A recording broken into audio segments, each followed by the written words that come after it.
where we talk money and capital markets in Uganda, the region, and across the continent as well. I'm seated with Mr.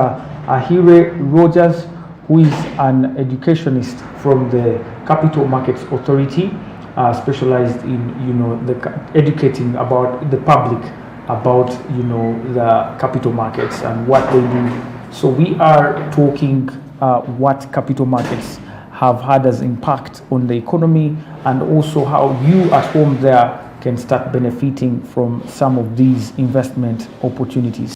Mr. Ahire, you're most welcome. Thank you. Yes.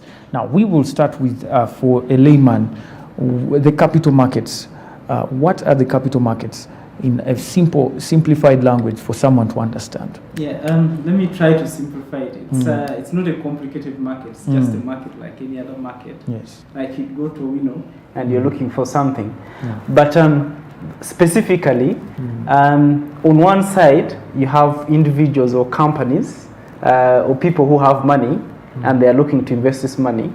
And then on the other side, you have entities like companies, like government, for example, that are looking to borrow that money. So the capital markets is an avenue that brings those two together, right? So you're having people who have savings, and you have people who are looking for the money. So the capital markets brings those two together. So you're looking at an avenue through which savings are channeled for long-term investments, which can be done through, maybe examples that I can give would be shares, buying shares of companies, or investing in what we call government securities. Maybe I can try to break down a little bit shares. You're looking at buying ownership of the company, or being a shareholder or part owner of a company. That's when you buy shares. And of course, when you're looking at capital markets in Uganda, if it's regulated, then it's under what we call the Capital Markets Authority. We're going to go into that. But if you're buying shares, then you're looking at shares that are listed or traded publicly, where anyone can buy. And then if you're looking at government securities, that's where we have treasury bills, treasury bonds. Now, when I look at treasury bills, you're looking at short-term investment, where you're looking at between 3 months to 1 year. And when you look at bonds, it's more of a long-term investment, where you're looking at 2 years, even up to 20 years. Yes. Now, to someone still out there, they still ask a question. Yes, you say they're not as complicated. Yes. And they're simple, but the uptake has not been that much, in the public. We realize when we look at the listed companies, when you go to Umeme, for example, the company with the highest turnover, you look at the investors who are taking the biggest share. These are foreign companies from other countries, and you find maybe our local saving schemes here, like National Social Security Fund, investing with us at 23%. But still, the public, like the local investors, have not embraced capital markets. What do you think could be the gaps that are still lacking, so that people can actually get to embrace capital markets? I think the biggest gap, or the biggest challenge that is there, is all about awareness. The options out there, you've mentioned an example of Umeme, but the options are not even limited to the listed companies. And like I mentioned, the capital markets are broad. You're looking at a number of things. Let me give you an example. If I just move a little bit from shares, I'll give you an example. If you want to invest, for example, in a treasury bill, you can invest as low as 100,000 in a treasury bill, right? That's money most people can afford, let me say that.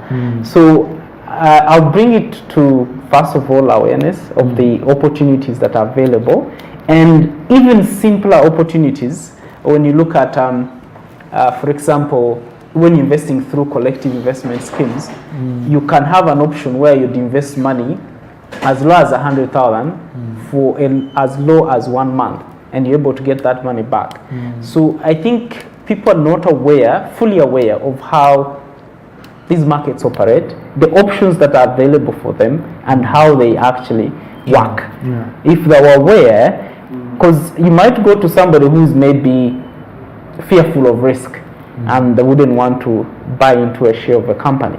because they look at its performance and they're like, won't I lose my money if the shares go down? Won't I be affected by those prices? Of course you would be affected, but there are other options that are available where you can invest and you're sure you're not going to lose a coin. You can get your interest even on a monthly basis and be able to use this money as and when you want. So I think the major issue would be awareness of what is happening, which options are available, and which options that would actually suit the people's needs. Yes. Yeah. On the capital markets, platform. Yes. Like you said, we have many products. Yes. Can you break down a little bit more of some of these securities and products, and in detail how people can gain? Because always omuntu wawansi, what they are concerned about is mfunira wa. How do I obtain a profit? Because that is what everyone is looking for. And there's so many things people explain to you, but people still are skeptical. They're asking, how do I really benefit from these securities? Sure. That's actually a good one. Let me start with the option which involves investing in government securities, which I termed as treasury bills and bonds. Look at it as simply lending to government. Okay? And I mentioned you can actually lend to government for as low as 3 months. But then there are fund managers or companies that are licensed by Capital Markets Authority of Uganda that are actually helping investors invest indirectly in a simple way. So one example I'll give is under what we call collective investment schemes, and that is CIS. So there are licensed companies that invest money, or that you can go through to invest money. Now, I'll start with that, and I'll highlight one simple example. You can actually approach any licensed CIS manager and invest as low as 100,000 in treasury bills and bonds. You're buying into a portfolio or a fund that has already bought these assets. So for you, all you need to know is that I'm giving you my 100,000, and the collective investment scheme manager will tell you, at the end of the month, this is the expected return. If you want your money, you can come back to the company and we'll send this money back to your account or back to your phone for that matter. So you don't have to even go directly into the market where you have to open an account, a CD account and all that, which might be a little bit complicated. You can go through a company which will tell you, you're doing this, we are going to invest your money here, this is how it works, and then this is what you expect as a return. So that example I'm giving is under a CIS, which we call collective investment schemes. And the fund that I was looking at is a money market fund. Okay, so a money market fund would be a fund which has invested in treasury bills, right? And so then it can also pick bonds. But as an investor, these funds work in a way that you have access to money as and when you want. They will give you, for example, a minimum period of 2 weeks. You can't give them money for 2 weeks. You'll earn interest daily on that money until the end of 2 weeks, and if you want it back, they can send it back to you. If you want to top up onto this account and build, let's say, fund, you can do it over time. You keep adding. They would allow you to add as low as 30, some 20,000, some even 50,000. So you can add gradually onto this fund and grow it. You're saving, somebody else is using the money because you're lending it to government. But you're not even doing it directly, because there are companies that can help you do that in the simplest way possible. Now, let me also hint a little bit on shares. If you want to buy a share of a company, there are licensed brokers in Uganda. And the list is available on the Capital Markets Authority website. So if you go to the website, you'll see licensed brokers. You can pick any broker, you approach that broker, they'll set up an account for you, and then you can go ahead and tell them which companies you want to buy, and then they'll go ahead and buy the companies for you. So the process is actually pretty straightforward. As long as you have minimum of 100,000, you can start participating in the capital markets. Yes. Now we talk a little bit about the profitability. Yes. I understand if you're trading in equity market, wait for prices to appreciate, and then you sell at a higher price. Yes. Capital gain. Yes. Then probably you can also gain, I don't know which other way you can gain. Okay.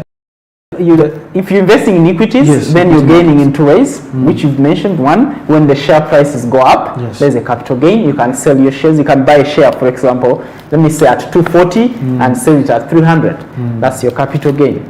But the other way you also benefit is through dividends. These companies distribute dividends. Okay, that depends on performance. If the company hasn't performed well, then maybe there won't be a dividend. But most companies will. I mentioned, for example, MTN, that just declared a dividend and they're going to pay it before the end of this month. So the investors who bought MTN shares will receive a dividend by end of July. I think it's supposed to be by 24th it's actually 24th of June, yes, which is this month. Yes. So people are going to receive the dividends through the investment they made were in MTN. So basically you're looking at either in capital gains, gaining capital gains. If you bought the MTN share at maybe 180 or 200, then you're looking to sell it at a higher price. And then in the meantime, you're earning dividends if the company performs well and declares dividends. Then if you go a little bit on the other side where you're investing, for example, in treasury bills and bonds, literally you're earning what we call interest. Or if it's a treasury bill, it's expected to pay you interest. If you invested in bonds directly, you're earning what we call a coupon. And then at the end of the tenor or the term of the bond, if you invested, for example, in a 2-year bond, you'd expect your money to be returned at the end of 2 years. But what you're earning is interest. Yes.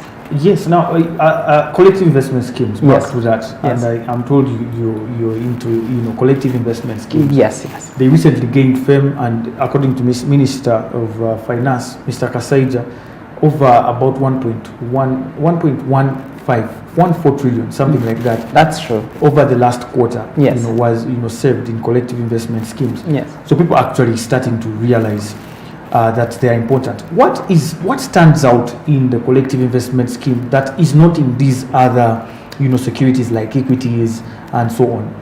And actually, collective investment schemes can also invest in equities. Oh, right? okay. Yes. Okay. So they're actually investing in the same things. Yes. But I think they're giving more flexibility Yes. to the investor. I'll go back to the example I mentioned earlier. One of the examples I gave was a money market fund, which is a form of a collective investment scheme, like a type of a fund, right? If you're investing in a treasury bill directly, you're picking a treasury bill for 3 months, right? And of course, you can sell it before it matures, because the banks can help you do that. But you're exposed to the pricing of the treasury bill, because if the rates have moved, then the value of your money can change. But what the fund managers are doing, or the collective investment schemes are doing, is they take away that worry of pricing and all that. You're giving them money, and I'm earning interest daily on the money I've given them, and when I want it, it will be returned and I won't be subjected to the pricing and all that. So what I see or what I've invested is what I'll get back. Yes. Okay, so they give a little bit more flexibility. Like I mentioned, maybe if somebody has committed money in a 3 months treasury bill, they're hoping to wait for 3 months before they can get their money and the interest. Yes. And they don't want to go through that, selling it before that maturity happens. That worry is taken away by investing the money through a CIS manager or collective investment scheme manager, because they guarantee you that liquidity. Yeah, because they have a big pool. Remember, money is being collected from different clients, invested in one pool. So it means that at any one point, some clients are going in, some clients are going out. So it's easy to manage that liquidity, and they will transfer that flexibility back to you. Also, because it's a pool, now the manager knows that some money will go out, some money will stay in. So they can't commit some money longer. So you're likely to get a higher return by going into a collective investment scheme than investing directly in a treasury bill. Because I'm well informed that CIS are actually paying above 10%. But if you look at a 3-month treasury bill right now, it's under 7%. So you're also actually earning slightly higher than you'd earn if you went directly and invested in a treasury bill. Yes. Yes. Wow. So actualizing that 10%, for Yes. example, in the collective investment scheme, Yes. I told it's an annual rate. Yes, it is. And they break it down into days Daily. and I don't Monthly. even monthly, something like that. Yes. Now, if at all I have savings, Yes. and I've been keeping them maybe in the bank or savings, account, can I use this as a way of keeping my money and then retrieving it whenever I need it with interest, or it is actually restricted and it has to spend there a particular amount of time? I think it's as flexible as you can imagine, because instead of actually saving it on I think that's why even collective investment schemes are growing very fast, because you compare this to having a savings account where you're earning 2 or 3% a year, right? And then look at the option where they're giving you almost the same as a savings account, because you can put your money in the CIS. You can add money onto it as and when you want. Even if you wanted to deposit daily, you can actually go and put money daily. And then they're also giving you an option to access this money when you want it. Right? So it's not at least an ATM. Of course, they will send it back to your bank account, but it gives you the flexibility almost as a savings account in the bank, and will pay you maybe 4 or 5 times what you'd earn on your savings account. So yes, it would work perfectly. If you have a savings account, then you can as well invest in a CIS. Who can invest in a CIS? Literally, I usually say anyone can invest, because everyone can, as long as, okay, let me start with individuals. As long as you're not a minor, you're 18 and above, right? It means you qualify to invest in a CIS. Even for parents out there, you can open an account for a minor because you can hold it for them, right? So individuals can invest in a CIS. CIS also take joint accounts. If you're a group of people and you have a joint account and you want to transact jointly, they can open a joint account for you. You can also CIS option is also available for companies. It's available for NGOs. It's available for SACCOs. It's available for investment clubs. Anyone, any group that has money that would otherwise stay on an account for a month, you'd rather actually put it in a CIS, earn interest on it, and be assured that when you need it, it will be available. It will be there. Yes. Yes, wow, that's very beautiful. And I think the problem is probably awareness, like you said. Sure. But now I would rather invest that money there than actually keep it on a savings account. Sure. Now let's talk a bit about the people that are involved in the business, the key players. Like you talked about those companies, the brokers. Many people have been frauded, and that is why people, whenever they hear some of these, they think maybe it's one of these Ponzi schemes that are coming up. How do I know that this person is actually, a licensed person and someone I can trust with my money in a collective investment scheme or whatsoever? That's a very good question, and I think that's when the Capital Markets Authority comes in. Now, Capital Markets Authority is the regulator. It was set up by government basically to protect investors.